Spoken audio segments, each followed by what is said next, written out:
Hello and welcome to the Ending Body Burnout Show. We are your hosts, Chris and Philly, co-founders of a multi-award-winning functional medicine practice, serving busy people with energy, mood, and gut issues. While busyness, addictive doing, people-pleasing, and perfectionism might be the norm, it's not normal, and it's a major contributor to health issues. Our goal with this show is to give you a holistic root cause approach to healing your body so that you don't have to continue doctor or diet hopping or popping a gazillion supplements hoping something might stick. So get ready to heal your body, get your spark back, deeply connect with yourself, and step into the life of your dreams. Let's dive in.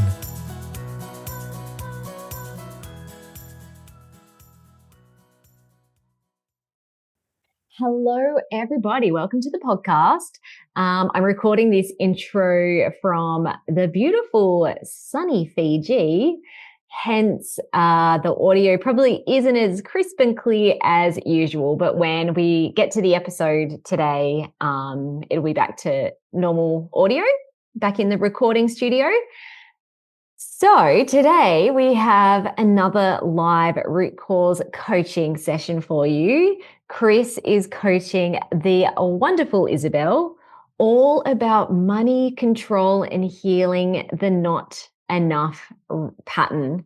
So Chris goes deep with Isabel, coaching her on the deeper why behind her money stress, the need to feel in control, and the tension that can build in a relationship when money conversations feel unsafe. And you might be thinking, hang on, isn't this the Ending Body Burnout Show? Why are we talking about money? I can attest that money is a major stress for a lot of people and can really feed burnout patterns of either overdoing, overachieving, being like productive to try and either like make more money or just because there's an internal fear that you never have enough. And that can definitely show up in the area of money for a lot of people. And it can cause burnout, which can cause chronic stress. The system can get stuck in fight, flight, freeze, and the body systems can burn out. So when we're working with our clients to heal body systems, we're also working on these deeper patterns that have caused the body systems to burn out in the first place. Otherwise, if we're just throwing supplements at our gorgeous clients and lab tests, they might feel better for a period of time, maybe, but it's not going to last because they haven't changed who they are. So this is where we're going today. And it is a rare honor to listen in on a very personal coaching session. So I just want to say a really big thank you to Isabel for allowing us to publish this episode. And also you, the listener, if you can give Isabel some virtual energetic love and compassion as you listen to this intimate conversation, all the better. So when we enter the coaching space as well, we always pre-frame it with our clients that it is a judgment-free space. And that allows them to feel safe enough to show up exactly as they are and how they feel, and to be honest. Honesty will get to the root cause and will also allow you to heal it. So if you can give some judgment-free space as a listener in this conversation and practice that as well, magic can happen. So today's episode also gives you a glimpse into the metaphysical side of healing inside our Ending Body Burnout method. Doors are open. They have been open for the last week. We only open doors 3 times a day. They do close tomorrow. So if you're listening to this on the day that it is published or the day after, you still have chance to jump on in. If you're listening to this episode, maybe months into the future or weeks into the future, head down to the show note links because you can still find a bit more about our Ending Body Burnout method. And if you're interested, you can pop your name on the waitlist for our next intake. So this metaphysical side of healing that we call spark inside the method is a critical piece that is often missed in the health industry. It gets to the very root of body burnout by identifying deep-seated beliefs and stories that are causing sickness and keeping you stuck from healing. Essentially, the process dives into your brain, your nervous system, and your unconscious mind and rewires your healing abilities from within. And if you do want to learn a little bit more about what we do, we have also been holding a free Rewire Your Brain to End Body Burnout 4-part series of live workshops this past week. We do have another one, or the last one is happening tonight, which is all about rewiring your blocks. So helping you to break through the blocks that are holding you back from healing. And that's going to be really personal for each individual. So this session, free workshop tonight, is really designed to be coaching and to coach you through your own blocks and connect to the deepest part of you that wants the best for you, that knows how to heal and to access that power from within. So would love for you to join us. Again, if you're missing, if you're listening to this podcast not on the date being published, then head down to the show notes because the replay may still be available. All right, let's go to the episode today.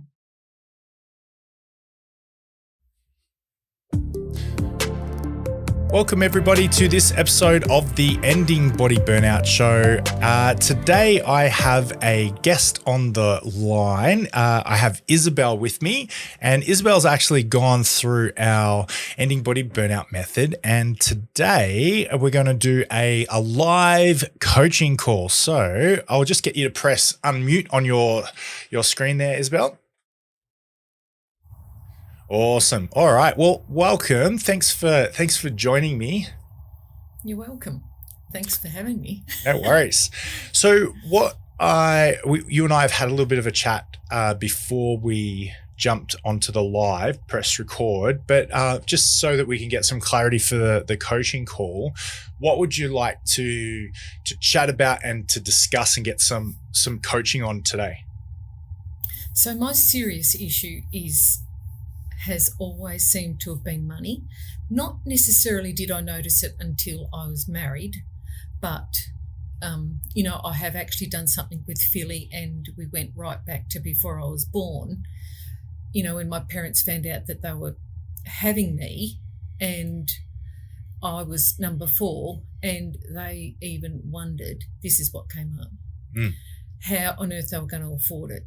And personally, I think that has affected me always, and then I have a memory of them, being grateful that somehow I found out they didn't have a mortgage anymore, when I was a little girl of, I don't know how old. And you don't think these things affect you until you get to be older and and you start to go down similar paths.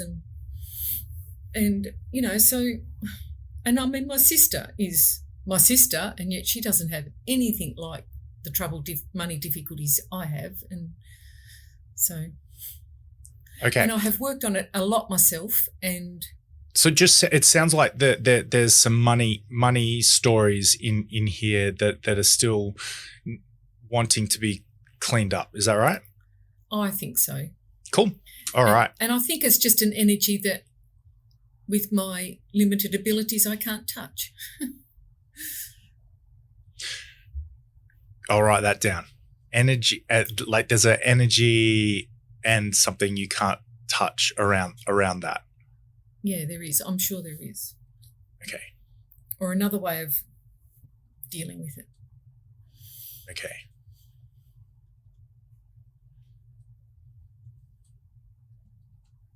Alrighty. So when it comes to your current state of affairs and way of having money, dealing with money, using money, is there something you wanted to specifically talk about when it comes to money? Because I mean, that's money could mean a lot of different things to a lot of different people. What does it mean to you, and what would you like to talk about when it comes to money? So the big thing is, I suppose, really, is that I'm not working anymore and I don't have my own income. And so I'm relying on my husband. And we have been, I didn't really want to say about that other situation. Mm-hmm, mm-hmm. Yeah. But I don't know, somehow it also includes my husband very severely because I'm a very, tend to be a very negative person on the whole, especially I suppose when it comes down to money and spending it on big things which cost lots. And so my husband's done some things that without me knowing, and it's made it difficult now. Yeah, like spending things, spending money. Is that what you mean? Yeah. Investing it, and it wasn't very wise. Yeah. Yeah, okay. That's the way to put it.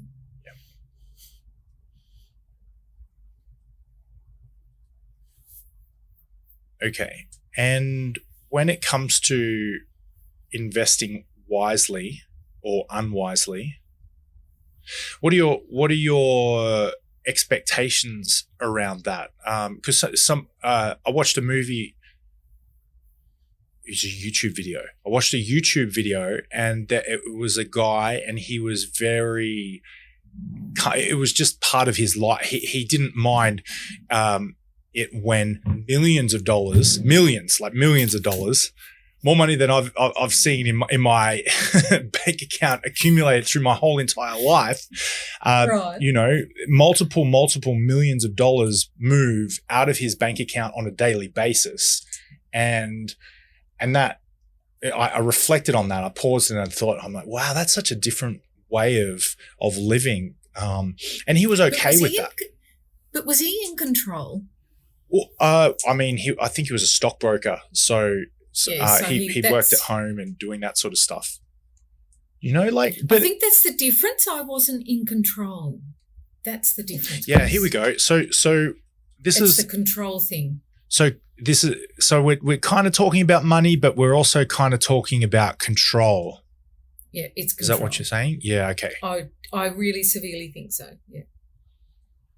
Okay. You know, when I earn my own, I'm in control. That's what it is.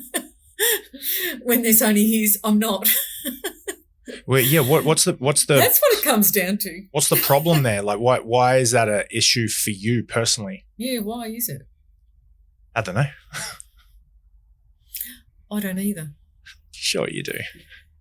Yeah, think about it. Don't answer straight away. Just have a little bit of a think, because you do know it might be hard to put into words, challenging, but I mean, you're gonna know there's some sort of an issue with not having control of money. So it comes down to not trusting my husband. That's what it is. Mm-hmm. You know, he gets.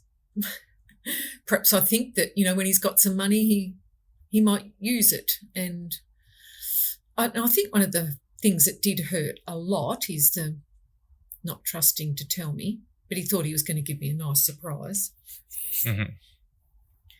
And perhaps he wanted to prove that he can do it without my help. Sorry, Isabel, did he say that, by the way? Did he say he didn't trust you, or you just made that up? No, he didn't say that. Yeah. You added that in.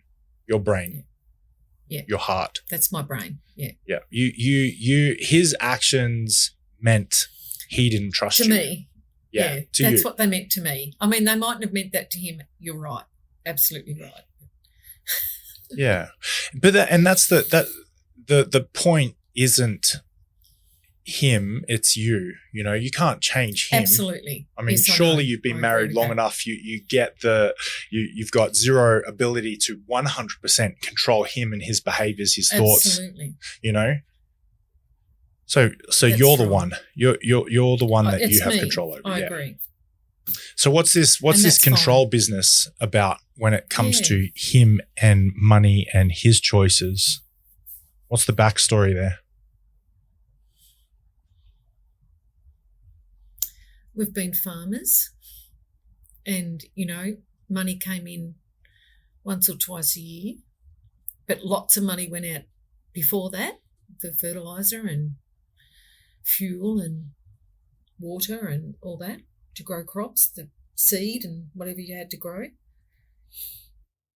And so that this is when we were early married, so then you didn't have money for the everydays, like the food on the table, the water bill and the rates and everything. So then when my kids were little, the parenting payment came in, and that was all mine, and that saw us through very, very difficult times. And I think that's probably set the ground for me having my money and Bruce having, my husband having his.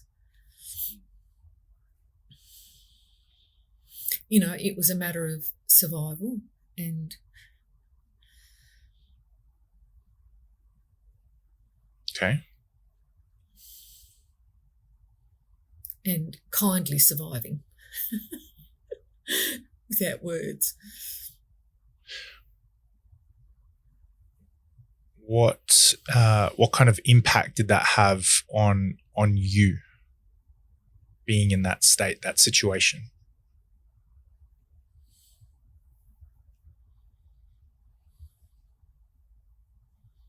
Well, it was really tough. And, you know, I wasn't in control. I didn't have any money I could even control. And when you're not married and you don't have any other responsibilities, well, you're in control, aren't you, of your own finances and everything? And then things change when you have more dynamics, and you wouldn't change it for anything, but... Where are you remembering this in your body? Is this just kind of in your head? You seeing like a little movie, or are you feeling something? Like what's actually happening now in your stomach? Well, it's not, it's down further. Yeah. Can we just take a time out for a second? Can you bring your attention there, Isabel? Sometimes it helps stomach? Even exactly where you said, like just below there, like shut down your eyes, allow yourself to just notice what you're noticing. Be aware of that. Yeah. Because there's something frustrating, right? Yeah. It's these history things that have such a big impact, especially when it's a new experience. All right. Closing down your eyes, hearing my words, hearing the sounds outside your house. I think I can hear some plovers or something, some birds. But just notice it. Let them kind of fade to the edge of your awareness. And although you might hear your computer making some noises, you might even hear my voice, but just allow me to kind of like fade into the background. You hear me, but I'm back there. Bring your attention to your tummy, your stomach, or just below there. And just allow your attention to be there.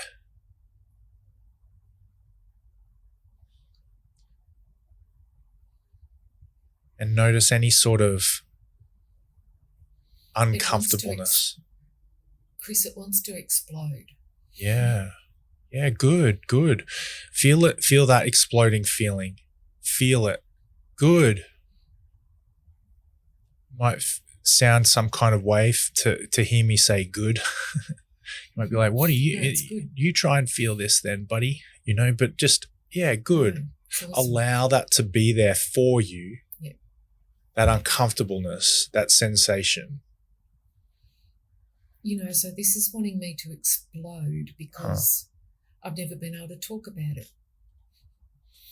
And I want to get it out there and I want to get rid of it. Yeah. So feel that. And then there's going to be some sort of a frustration attached to that, some sort of a tension, some sort of a not okayness, isn't there? Yeah. It's all not okay. It's all not okay. It's making my jaw tense and it makes me want to cry. And yeah. What would it be like if you just allowed all that to happen? The crying, allowing yourself to cry, allowing yourself to feel, allow yourself to really just let go, stop holding it back and just let it be there. Let it go. I don't care if you do or not. It's not going to hurt me or either way. But Isabel, I'm wondering what it would be like if you did. What would it be like if you did? If you just let that go?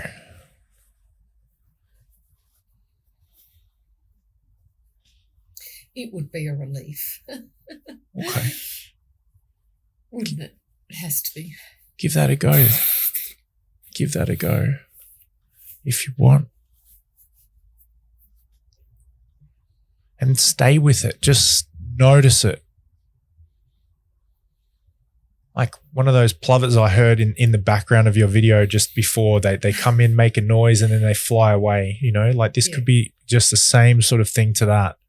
Like a wave coming in. Yeah. It's gone. Good. It's good. It's gone.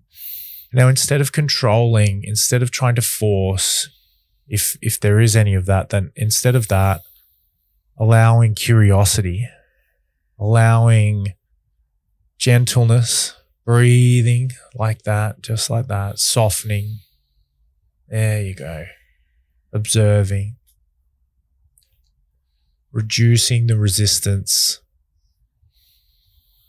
Letting it come in and be there, doing what it's doing, all that. Space.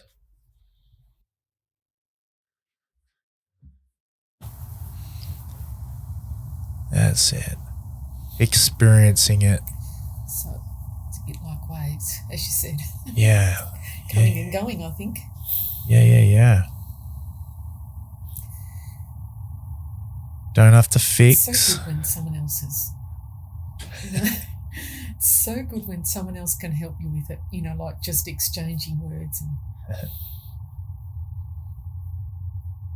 brings it to the surface. And notice what the mechanism, the technology of allowing that to come to the surface, like what just happened, the science of it. It was all I'm doing is I'm just saying words, but you're the one in the chair. You're the actual doer of the doings, aren't you? Yeah, that's right. You're the words are one. magic, as you say. Yeah, they're so magic. Words are magic. See if you can notice that you gave yourself permission. I was just saying the things, but you were the one who signed off on the deal. You of the to let go. That was you. I didn't force anything.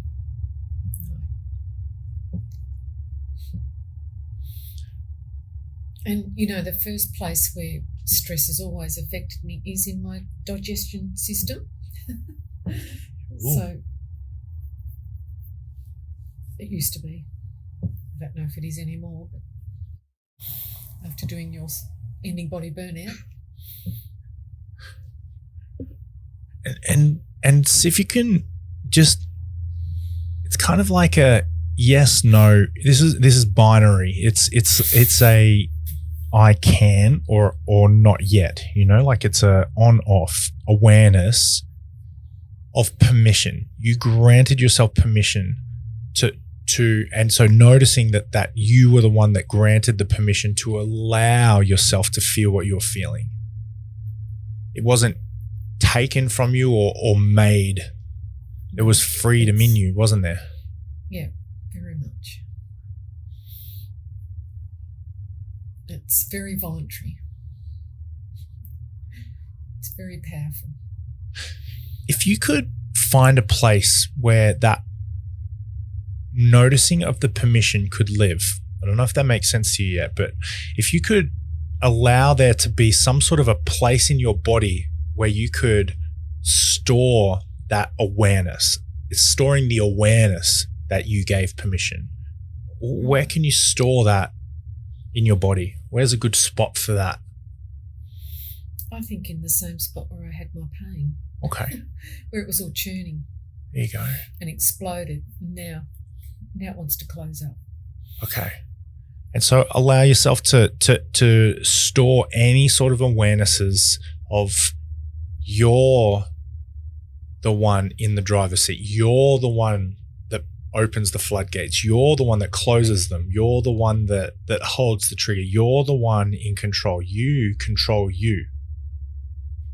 And just allow that awareness to be stored. Yeah. I'll have to grow on that, I think. Yeah. Because that's amazing.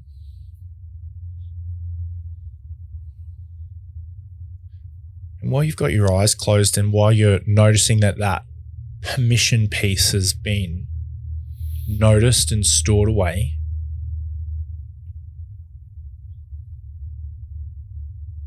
what else do you notice in your body right now? Is there something different, same, similar, completely opposite? What do you notice in your body now? What's happening? It's peaceful. Peaceful. My heart's beating harder. But there's more peace, I'm sure. I think it's peaceful.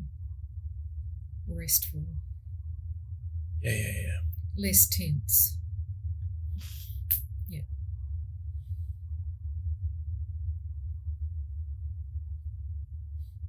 Whenever we feel this frustration, uncomfortable sensation, so for you when you're feeling it in your tummy, or in your stomach, just below that, and your jaw was tensing, whenever we notice these things, these emotional situations that are coming up for you in your life, it means that something's not okay. There's something going on that you're not 100% fully integratedly all good with. Yeah.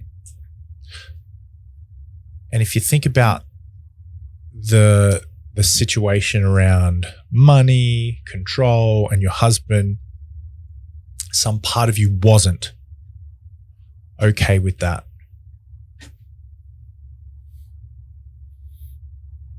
And if you allow yourself to be okay not being okay, see if you can wrap your mind around that.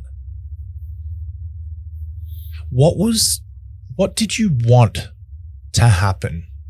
What do you wish happened?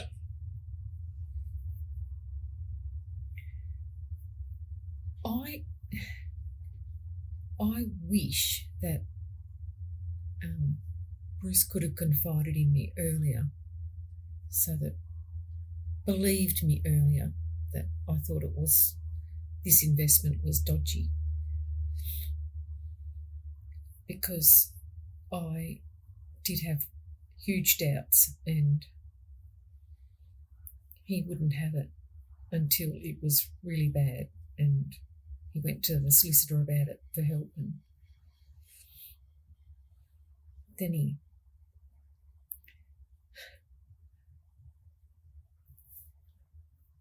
So after this bad investment, we're trying to talk about money easier. That's the thing, Chris. We don't talk about money together very easy. Whenever his parents talked about it, it made a fight. And whenever we talk about it, it's made a fight. That's an old fight. We don't now the same, but because I've come a long way doing ending body burnout, I tell you. Okay. That's it. Being able to talk about it peacefully, fairly, confide in one another about it without snarling or anything, you know. That's a wish. And I think it's achievable because we've had to change some things since this happened. You know, this investment went sour. Yeah. And it doesn't mean to say it'll end sour. And doing ending body burnout certainly helped me cope with it much better than I would have otherwise. I'm sure of that.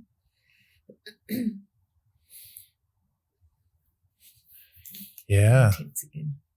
Yeah, cool. And nice observation in your body and in your life. That's pretty cool. It's you know, things happen and you don't think you've got control over it, but you've got huge control over everything, really. Mm. Mm.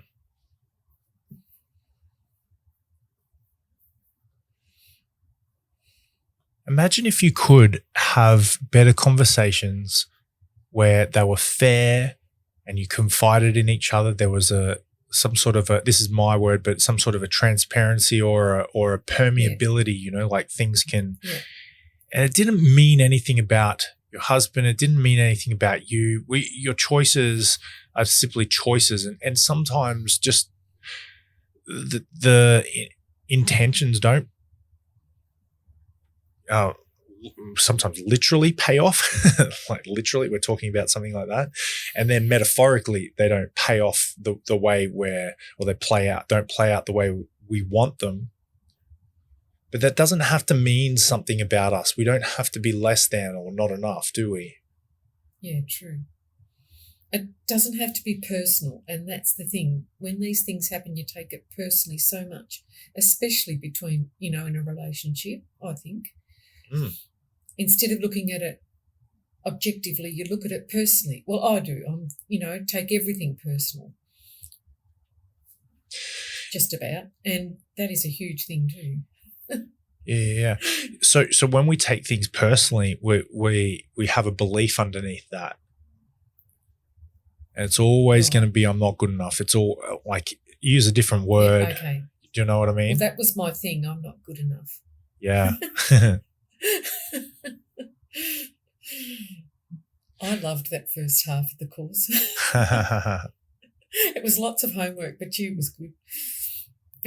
So whenever you're feeling like your fuses blow, your frustrations, you get an uncomfortable sensation Trigger, that trigger, emotional situation, all that sort of stuff. Whenever that comes out, it's a light bulb goes off. You might not be able to see it straight away, but there's this light bulb over your head flashing.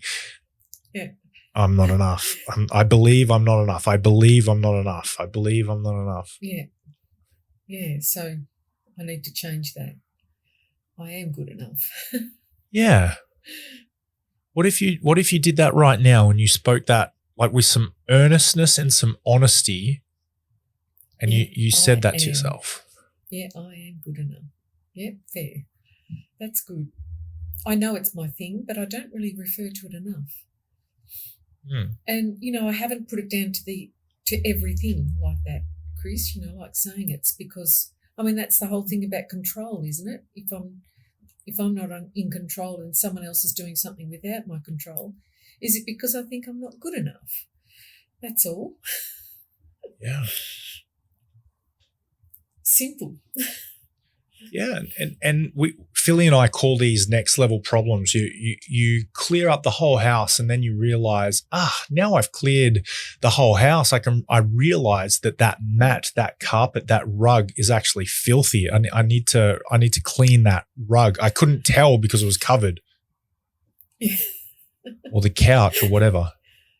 How are you applying that in this situation? Yeah, well, you've cleaned up this belief about yourself.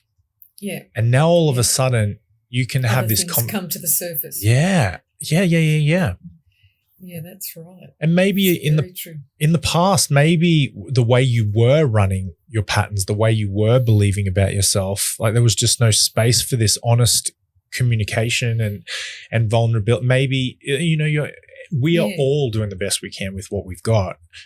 Yeah. So your husband would have been doing the best he could with what he had and his decisions. Yeah, that's and right. Didn't turn out the way he wanted either, it sounds like. And no, poor man. Yeah.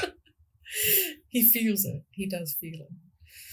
And so now you guys are you're married, so you're a partnership, you're a team. So what's next? What's your intention? You kind of talked about it, like with it doesn't have to be personal. You can be objective. You are enough. What's next for you? What do you intend to do about this situation? Yeah, right. So I have said we've got to be more transparent. I haven't called it transparent itself, but I've said we've got to be more open because is that what you're meaning, Chris? Yeah. Now we're cooking. So how will that play out for you? So, even me just saying more about what I'm doing, because I've had my own money and I just do what I like and buy groceries and all that I used to. And, I don't know that this would have come about if I hadn't stopped working, Chris, and had to rely on my husband for his money. I wonder if this same situation would have played out the same as it is, because I wouldn't have been so stressed about it and it wouldn't have come to the surface, would it? Yeah, maybe. That's amazing. Oh, I'm certain. And so yeah, just talk about it. We can talk about it without raising problems, and my husband has no problem about me wanting to spend money on this or that, but I don't like to ask him. So, I haven't liked to ask him. And because I've always thought there'll be an objection, but there hasn't been in the last few months. So just be honest. That's all I think it comes down to. So don't put myself down about it. Yeah, it sounds like you're talking about a new level of growth in your marriage as well. Yeah, I think there is. And if I change, he does too. It's not the same quite as when you're not having done the body burnout, but there is change. We'll keep working at it. Yeah. Change me first and the rest falls into place. Imagine there's a little bit of dirtiness in your marriage right now, and it just needs to be, that space needs to be cleaned up. How are you going to clean the space between you? Dirt and a broom. A broom and a brush. Sweep it out the way. What have you got to believe about yourself in order for this space to be clean? I mean, yeah. Step forward. I am good enough. Yeah. Yeah, I think so. That's good. If you were to just lock that into your body somewhere, I am good enough. Yeah. And I can have honest, transparent communication with my husband and with myself. It's not personal, it's objective. Yeah. Where would you put that so you can have that for later? Do you do that? It's such an interesting way of looking at things. Mm. I've never done it before, so I'll have to grow on that one. Mm. Because, the first place where this upset hurt me was in this stomach area. Mm-hmm.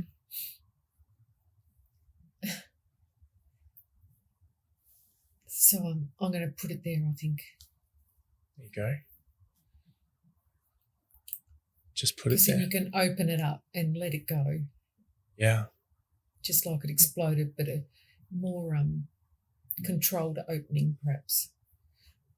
Awesome. Not violent. Exploding is violent, isn't it?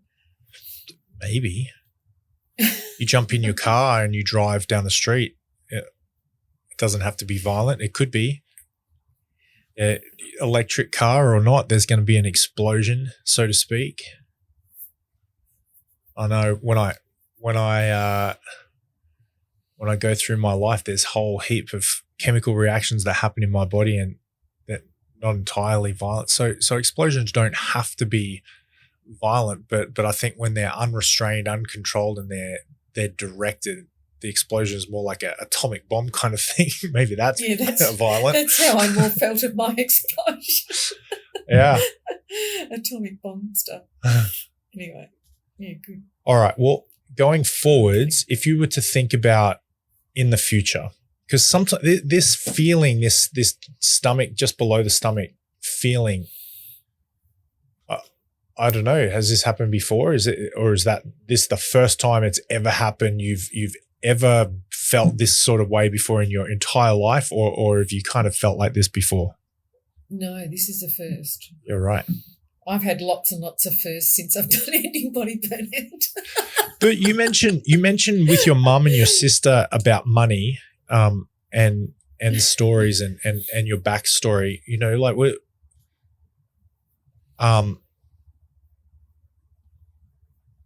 you know, so there's going to be some sort of a bottling up that used to always happen. Is what I'm getting at. Do you remember? Is that what you meant? Like you tended to act a certain way around money or believe a certain thing about money? Well, I believe that I must have myself personally. Mm-hmm. Yeah, like there was a pattern, right? This isn't an isolated incident. It started a long time ago. Yeah. Yeah, I'm sure of it. Positive that it goes back a long way. So what I'm getting at is that if things didn't change or things don't change, the trajectory that you were on, you would have become a 95-year-old woman that dies with that pattern. Yeah, absolutely. And Does it passed make it on sense? to all my kids and all the grandchildren and all the rest. Yeah. Because I definitely think it's inherited. I've got a brother who has gone through some patterns the same as me, you know, about money. I can't remember now whether it was we were no will to receive abundance. I think we had, both of us, and I think it goes back. Okay, so what I'm getting at here is there was a trajectory. You're on a train track heading there. If things didn't change or things don't change, your life would have been mapped out well and truly, like a railway track. Yeah. Not a Queensland one because they're all shut down at the moment. It's like a, you know, like a, it's a railway track heading in the direction, and it wouldn't have changed. It can't have, because you had that installed. Yeah, absolutely. Okay, so how can things be different? How can you leverage your time today and your awarenesses and change the trajectory of your life, starting from about 10 minutes ago when you had that awareness about not taking things personal, you are enough, having honest, transparent communication with your husband, just talking, you know, how can that be the leverage you need to change your life's trajectory? Why is this going to be different next time? Is there going to be a next time? Well, it has to be, because, I mean, we're not communists in Australia where we've got money. There's always going to be money conversations, I'm assuming. Oh, okay. Unless you and your husband. What am I going to call on to make this different from now on? Is that what you're asking? Let's put it this way: You're on a. I call to the stand, Isabel. Isabel, do you swear to tell the truth, whole truth, blah blah blah blah blah? Yes. Okay. Cool. How can you prove that you will be different when it comes to money conversations and transparency? You know, there's going to be conversations in the future. What's different? I know you're seeking something and I can't tell you. I haven't just got that click that I need to register what you're wanting. Yeah. What's different? What's different from now? Like, you know, has this just been a chat, or are you going to, how can you be different going into the future?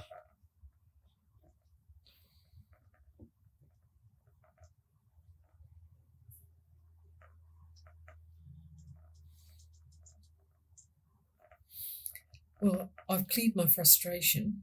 Uh-huh. I am good enough. Uh-huh. But you're wanting something else and I can't get it. Oh, let me ask my question a different way. Yeah, do that. Because it hasn't clicked. How have you changed?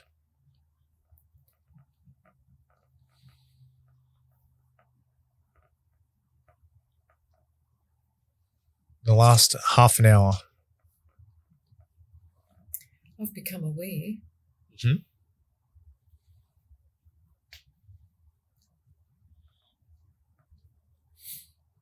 Yeah. What's that going to do for you? How can that help? That'll be more kinder. I hope. And so when money conversations come up, what's the new way,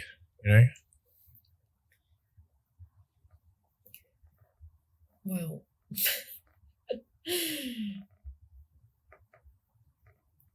I found it better to ask more questions instead of just blowing off. Mm. A simple question instead of assuming, is much kinder.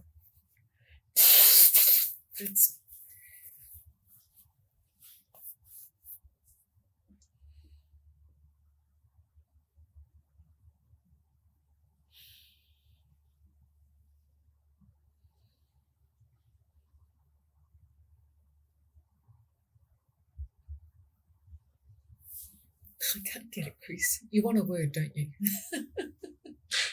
Oh, just checking in. I know you do. So this is just as a FYI, and for any sort of practitioners who are listening and playing along, what we're doing right now is the part of a coaching call called a future pace, where we just check in and we just see how things are going to be different in the future. And this is what locks it in for a person. This is how you can package this up in a way that you're going to take it with you and you're going to be different in the future. You can say it a different way. It can go, what are you going to take with you from our conversation today? Okay, that's good. So I can refer to my inner stomach stuff that I've put back there. Mm-hmm. What was the first one we put in, Chris? I haven't got a pen in front of me. That's all right. So we talked about you giving yourself permission and noticing that you had permission.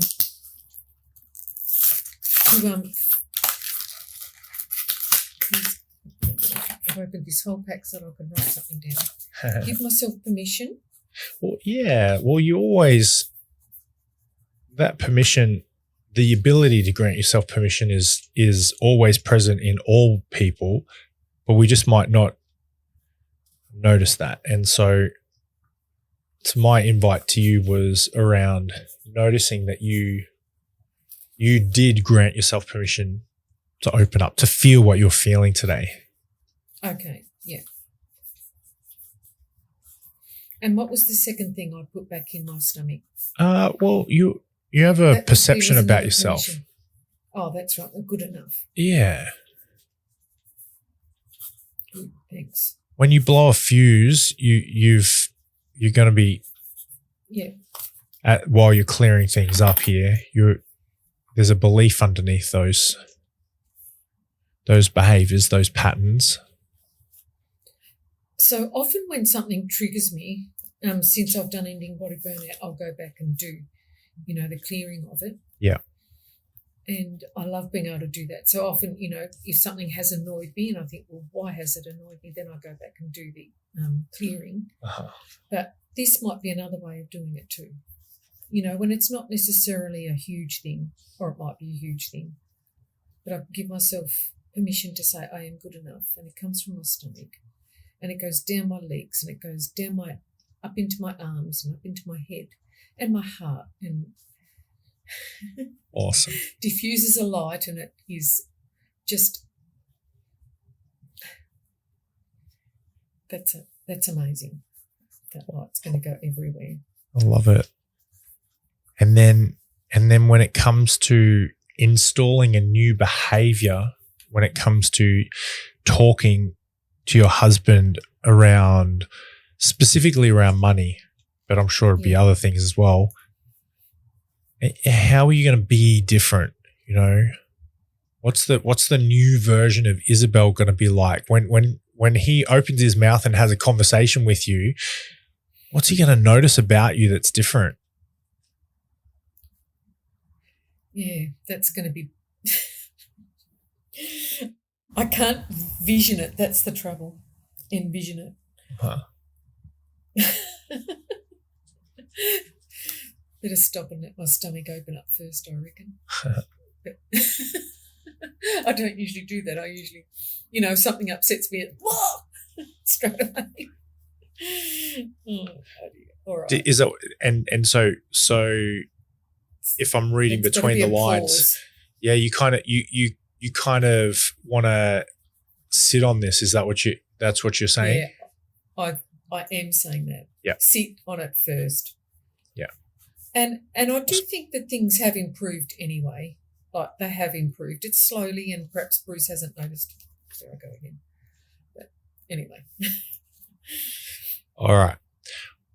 Well, the mindfulness piece would be what you're up to right now. It's about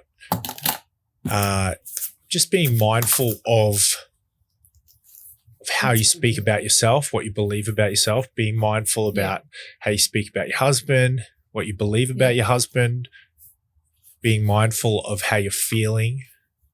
Yeah. And him, how he's feeling, what he's thinking, having some empathy. Yeah. Also being mindful of any sort of apology that you need to, one, give yourself. Yeah. You slipped into an old way of believing just before. You believed you weren't good enough, and that's not very nice. Yeah. Yeah. And then you also had some perceptions and beliefs about your husband. Poor old Bruce copped it. Maybe not physically or literally, but emotionally there was a vibe. So there's some apologies in there that are required. Yeah, that's a good word. Yeah, I love that. Thanks. I need those words. I knew you were looking for something. Bit slow sometimes. That's okay. And That's good. yeah, and so that mindfulness piece is that's where you're at now.